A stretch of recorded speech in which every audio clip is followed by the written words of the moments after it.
buena? Hay varias buenas en todo caso. Pero pero una de las que está pensando usted, ¿qué tiene ahí? Baja la UEF. No, sí, eso es bien impresionante. Sí. Eso ¿Hace cuánto? Fue negativo, eso no El sé. IPC, claro. En este año, ahora en marzo, ¿cuántos años que estamos juntos acá en el Expreso? En abril, 6. ¿Perdón? ¿Perdón? No sé qué interpretar de tu expresión, pero... Yo creo que nos ha pasado una vez. ¿Qué cosa? Una vez esto, que haya bajado la UEF, una vez. ¿Alguna vez ocurrió? Sí. O lo soñé. Un poquito, sí. No, porque la UEF no baja. Mira, deja recordarte que al menos Pero en baja. los últimos 12 meses esta es la tercera vez.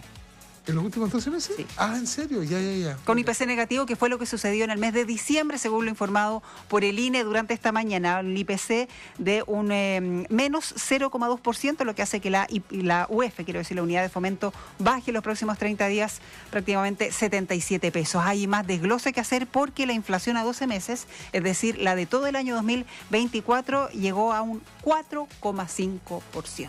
A ver, ¿qué nos puede decir quien es investigadora del Observatorio del Contexto Económico de la UDP, Carolina Molinare, que está en línea? ¿Qué tal, Carolina? ¿Cómo estás? Buenos días. Hola, buenos días. Hola, muy buenos días, Álvaro. Muy buenos días, Loreto. Se esperaba para diciembre, de todas maneras, algunos analistas esperaban alguna cifra negativa, otros en torno a un 0,1, pero está dentro de, ¿no? Está en el margen inferior, ¿no?, de lo que se estaba proyectando. De todas maneras, habitualmente diciembre es un mes con IPCs no muy altos, ¿no? Claro, efectivamente, igual este dato sorprende a lo que son las expectativas de mercado. Las expectativas de mercado estaban algo superior a este menos 0,2% que vimos en la variación mensual de diciembre. Entonces viene siendo un dato que es positivo, ¿cierto? Nos deja con una inflación anual de un 4,5%, que es menor a lo que esperaba el Banco Central en su último IPOM. Entonces, en ese escenario, llegamos a esta convergencia de un 4,5% que durante lo que fue el año 2024 en un momento se puso mucho en duda, como si efectivamente íbamos a terminar en esta cifra, y terminamos en un 4,5% el año 2024. Ahora, ¿qué es lo que se espera también con respecto a lo que viene, sobre todo para el mes de enero?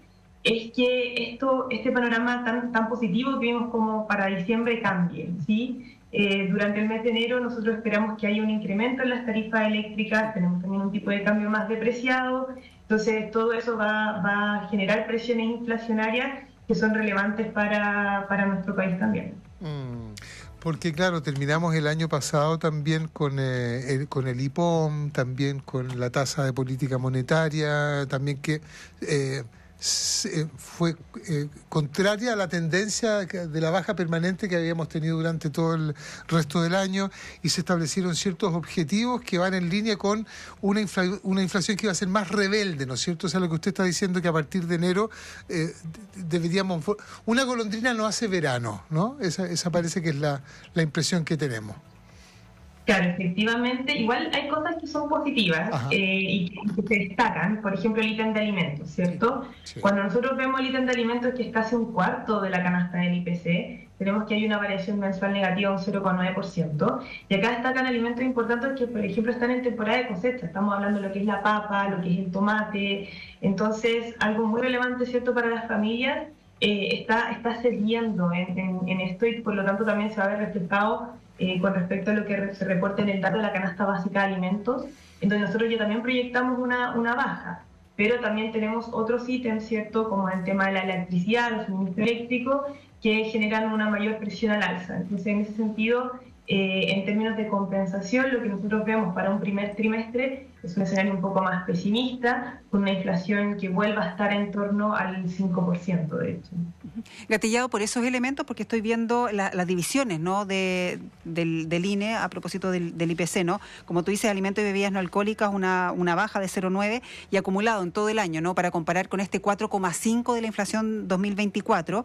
En alimentos y bebidas no alcohólicas fue un 3,5% finalmente, que lo hemos dicho siempre acá, es una división que uno como hogar no puede suspender, no puede eliminar del presupuesto, ¿no? El tema de los alimentos, otros sí pueden cambiarse los hábitos de consumo. Pero, por ejemplo, vivienda y servicios básicos es un 10,5%. Me imagino que ahí también está el tema de los gastos comunes, las cuentas de la luz y todo lo que hemos estado conversando.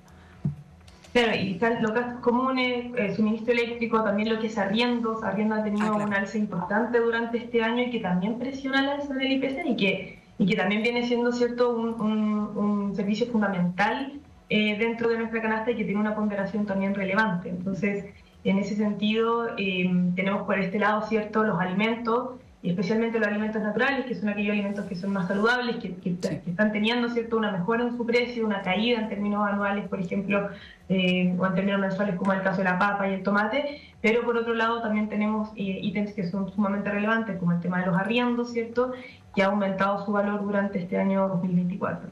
Carolina, le quiero compartir los siguientes titulares. El dólar abre en alza tras caída del IPC en diciembre. ¿Vale? Ese es el diario financiero, EMOL. Dólar sobre el alza continúa sobre los 1.000 pesos tras sorpresivo IPC. Ese es EMOL. La tercera, dólar retoma alza jornada marcada por IPC de diciembre. Y nosotros, Bio Chile, el dólar inicia la semana traspasando los 1.010 pesos y continúa marcando la jornada por un sorpresivo IPC. ¿Qué relación podemos hacer entre precisamente el alza del dólar y este IPC negativo del mes de diciembre? Claro, el efecto que tiene el dólar en la canasta del IPC actúa con rezago. Y entonces los efectos del alza del IPC nosotros no lo vemos en el mismo mes que está ocurriendo, sino que actúa con unos meses de diferencia. Entonces este impacto de un IPC sobre los 1.000 pesos, ¿cierto?, lo vamos a estar sintiendo en lo que es el IPC de enero, en el IPC de febrero, que es cuando uno también proyecta, ¿cierto?, lo que son, por ejemplo, la compra de algunos bienes que vienen del extranjero. Sí, Cuéntame. Carolina, si nos das un instante, porque agradecemos a Carolina Molinari, investigadora del Observatorio del Contexto Económico de la UDP, por la espera y por estar también explicándonos el tema del IPC. Carolina, estábamos hablando del tema del dólar. Sí, además. la relación entre el alza del dólar y su vinculación con el IPC negativo de diciembre, Carolina. Gracias. Sí, bueno, retomando el tema entonces, ¿cierto? El dólar tiene un impacto en el IPC, ¿cierto? Pero actúa con cierto rezago. Entonces, lo que nosotros vemos de las alzas lo vamos a sentir en meses venideros, como por ejemplo lo que viene siendo el mes de enero, también el mes de febrero. ¿Qué es lo que tenemos también con respecto al IPC y su relación con el dólar? Es que casi un poco más del 70% de la canasta del IPC son bienes transables. ¿Qué significa que sean bienes transables? Bienes que están afectos a lo que es el comercio internacional, ya sea porque son bienes importados por nuestro país o bienes exportados. Cuando hablamos de los bienes importados, hablamos de aquellos bienes, ¿cierto?, que nosotros compramos afuera y que por lo tanto alzas en el tipo de cambio, esta depreciación que estamos viendo en el tipo de cambio, perjudican o encarecen su compra en el extranjero y que por lo tanto hacen entonces que estos bienes tengan un mayor valor acá dentro de nuestro país. Por lo tanto, un tipo de cambio cercano a los 1.000 pesos o sobre los 1.000 pesos, ¿cierto?, lo que va a ser encarecer este tipo de bienes. Bienes transables, por ejemplo, que nosotros importamos harto son las carnes de vacuno. Sí. Y entonces eso, nosotros deberíamos esperar un alza, por ejemplo, en este tipo de bien, dado que casi el 70% de la carne de vacuno es importada por nuestro país. Entonces, esa es la relación que tenemos de lo que es el tipo de cambio también con respecto a la inflación. Ahí está. Sí. Hay un dato que me llamó la atención en el documento que publica el INE hoy. Yo no sé si es algo particular a propósito de las vacaciones, de lo que se ha comentado, que por ejemplo cuando se hace el desglose por producto, no sé si lo revisaron ustedes, porque es un tema muy específico, pero que me llama mucho la atención. El transporte aéreo internacional durante todo el año 2024 acumuló una baja de 11,8%. Eso el internacional. El transporte aéreo nacional registró una variación positiva, es decir, subió 16,5% durante el año. O sea, en términos simples, los pasajes para fuera de Chile bajaron casi un 12%, pero para viajar dentro de Chile subieron casi un 17%. No sé si ustedes tienen alguna lectura, alguna explicación, ¿es algo puntual del mes de diciembre? ¿Es una tendencia? ¿Podría explicar? Porque también este dato podría explicar o podría proyectar algún tipo de comportamiento en la economía local en cuanto al turismo, por ejemplo. Claro, y efectivamente tenemos esta diferencia, ¿cierto?, lo que es los pasajes internacionales y los pasajes nacionales. Los pasajes nacionales al alza, sobre todo en esta temporada de vacaciones, pero nosotros también vemos que, por ejemplo, paquetes turísticos internacionales también se encuentran al alza durante el mes de diciembre. Entonces ahí uno puede hacer, ¿cierto?, este link con respecto a las vacaciones, los meses de diciembre, enero, febrero, que la gente tiende a viajar más. muchos de ellos, ¿cierto?, lo hacen dentro del país, Sí. pero también vemos que los paquetes turísticos internacionales también van al alza durante el mes de diciembre. Esto responde, ¿cierto?, a que también hay una mayor demanda por este tipo de bienes o de este tipo de servicios, ¿cierto?, durante los meses de las vacaciones. Claro, pero en particular el vuelo, los vuelos, con este dato que entrega el INE, ¿ustedes no ven alguna tendencia en eso? O sea, lo que hemos visto, ¿cierto?, es que los paquetes, o sea, perdón, los pasajes, ¿cierto?, nacionales se han estado encareciendo y eso puede corresponder a múltiples factores. Por un lado, tenemos tal vez una mayor demanda.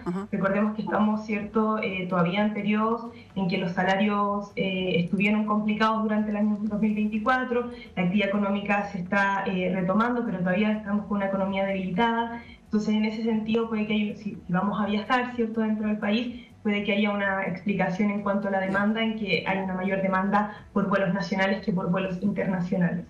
Por lo pronto usted mencionaba para enero, Carolina, mencionaba los alzas en la electricidad, que dicen que sería la última y también está impulsado por el alza en el dólar, ¿no? Para las próximas cifras, para las próximas mediciones.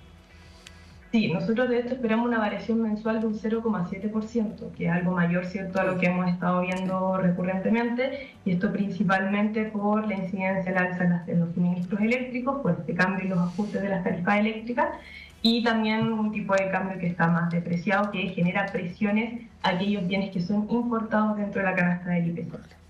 Bien, vamos a estar atentos entonces, sobre todo lo que suceda durante el primer trimestre, que se ve un poquitito más complicado, pero por lo pronto recuerde, esta buena noticia, que la OEF va a bajar cerca de 77 pesos, 76,8 pesos durante los próximos 30 días. Carolina Molinares, investigadora del Observatorio del Contexto Económico de la Universidad Diego Portales. Carolina, como siempre, muchísimas gracias por haber estado con nosotros en el programa. Muchas gracias, Álvaro. Muchas gracias, Loreto. Que tengan buen día. A ti, Carolina, muchas gracias. Buen día.